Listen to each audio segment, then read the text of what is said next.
ഒരു കാലത്ത് ഒരു കാക്ക ഒരു രുചികരമായ ചീസ് കഷണത്തെ കണ്ടു. അത് ചീസ് പിടിച്ച് ഒരു ഉയർന്ന മരത്തിന്റെ മുകളിലേക്ക് പറന്നു. ഇത് എന്റെ ഭക്ഷണം, കാക്ക ചിന്തിച്ചു. ഞാൻ ഇത് സന്തോഷത്തോടെ തിന്നണം. അന്ന് ഒരു ബുദ്ധിമാൻ നരി കാട്ടിലൂടെ നടക്കുകയായിരുന്നു. നരി കാക്കയെ ചീസ് സഹിതം കാണുമ്പോൾ കണ്ണുകൾ മിന്നി. നല്ല അവസരം. കാക്കയെ വഞ്ചിച്ച് ആ ചീസ് ഞാൻ നേടാം, നരി ചിന്തിച്ചു.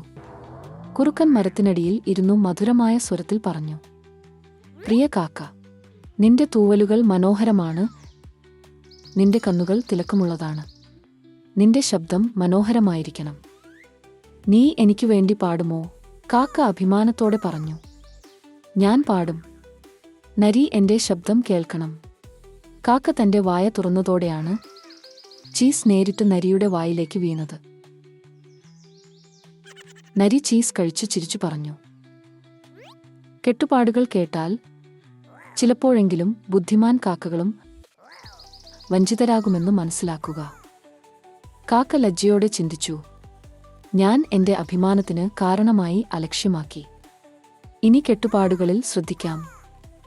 അന്നു മുതൽ കാക്ക ഒരു പ്രധാന പാഠം പഠിച്ചു. പ്രശംസകൾ സുന്ദരമാകാം, പക്ഷേ അവ നിങ്ങളെ അലക്ഷ്യമാക്കാൻ പാടില്ല.